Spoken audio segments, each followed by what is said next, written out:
Halo Bapak Ibu dosen dan teman-teman semua, pada kesempatan kali ini kami dari kelompok 7 akan menjelaskan mengenai penyakit galaktosemia. Berikut anggota kelompok kami. Sebelum memasuki pembahasan mengenai galaktosemia, alangkah baiknya kita memahami terlebih dahulu mengenai galaktosa dan glikolisis. Apa itu galaktosa? Galaktosa adalah gula sederhana yang merupakan komponen pembentuk laktosa.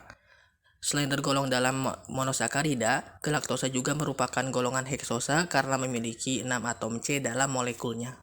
Mekanisme metabolisme galaktosa normal, galaktosa yang berasal dari metabolisme gula yang terkandung di dalam laktosa akan mengalami fosforilasi oleh galaktokinase menjadi galaktosa 1 fosfat. Kemudian epimerisasi dari galaktosa 1 fosfat menjadi glukosa 1 fosfat membutuhkan transfer UDP dari UDP glukosa yang dikatalisis oleh galaktosa 1 fosfat uridyl transferase. Hal ini menghasilkan UDP galaktosa dan glukosa 1 fosfat. Kemudian kita masuk ke pembahasan glikolisis. Glikolisis adalah sebuah proses penguraian gula menjadi molekul asam piruvat. Untuk mekanisme glikolisis, tahap pertama glukosa akan diubah menjadi glukosa 6 fosfat oleh enzim heksokinase. Tahap ini membutuhkan energi dari ATP. Tahap selanjutnya glukosa 6 fosfat akan diubah menjadi fruktosa 6 fosfat yang dikatalisis oleh enzim fosfoheksosa isomerase. Selanjutnya, fruktosa 6 fosfat akan diubah menjadi fruktosa 1,6 bifosfat. Reaksi ini dikatalisis oleh enzim fosfofruktokinase. Dalam reaksi ini dibutuhkan juga energi dari ATP. Kemudian, fruktosa 1,6 bifosfat akan diubah menjadi glisaldehid 3 fosfat dan dihidroksiaseton fosfat. Reaksi tersebut dikatalisis oleh enzim aldolase. Selanjutnya pembahasan mengenai galaktosemia. Galaktosemia adalah suatu penyakit autosomal resesif yang diturunkan berupa gangguan metabolisme galaktosa yang disebabkan oleh defisiensi enzim yang terlibat dalam metabolisme galaktosa untuk dikonversi menjadi glukosa.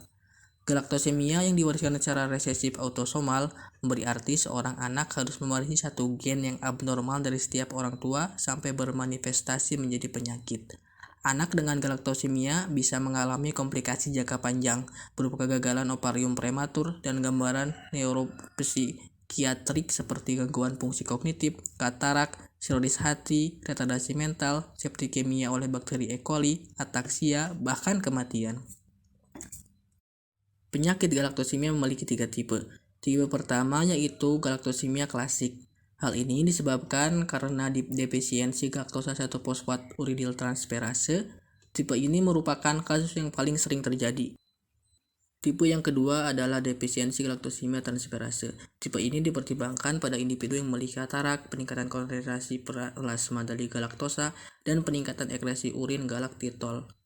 Orang-orang ini memiliki enzim aktivitas galaktosa 1 fosfat uridyl transferase normal dan galaktosa 1 fosfat tidak terakumulasi. Tipe yang ketiga karena defisiensi galaktosa epimerase.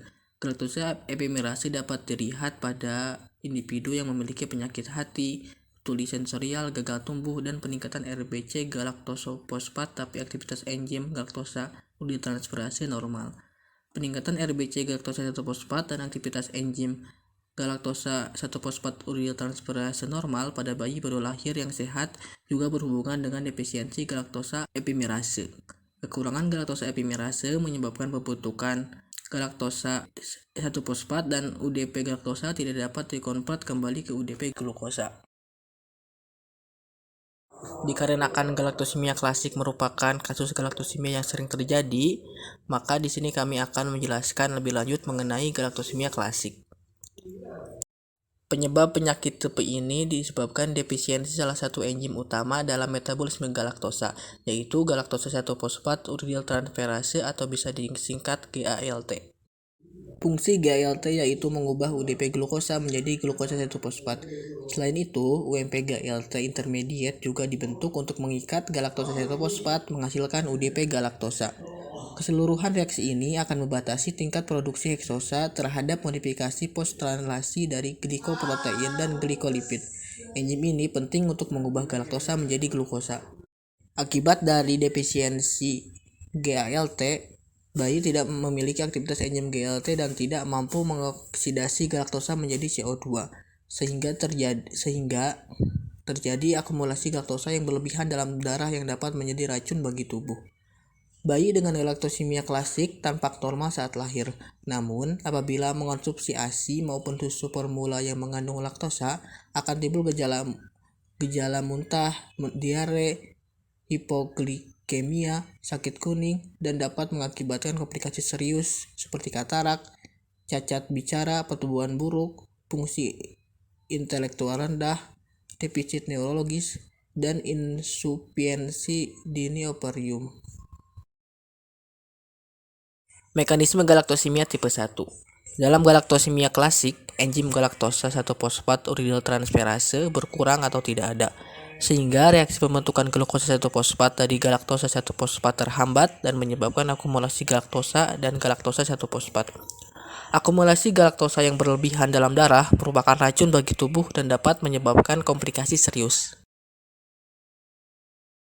Kesimpulan yang didapat dari presentasi yang kami sampaikan, yang pertama, galaktosa adalah monosakarida dengan 6 atom C. Glikolisis adalah sebuah proses penguraian gula menjadi molekul asam piruvat. Kedua, defisiensi enzim dalam proses metabolisme galaktosa menyebabkan terjadinya suatu penyakit yang disebut galaktosemia. Ketiga, ada 3 tipe galaktosemia, yaitu galaktosemia klasik, defisiensi galaktokinase, dan defisiensi galaktosa epimerase. Pada presentasi kali ini dibahas lebih lanjut mengenai galaktosemia klasik atau tipe 1.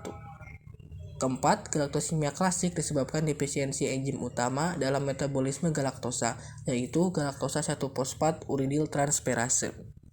Kelima, pada mekanisme galaktosemia klasik, galaktosa 1-fosfat uridyl transferase berkurang atau tidak ada, sehingga menyebabkan akumulasi galaktosa dan galaktosa 1-fosfat. Berikut daftar pustaka yang kami gunakan untuk menyusun presentasi ini. Sekian dari kelompok kami, mohon maaf bila ada salah. Semoga bermanfaat.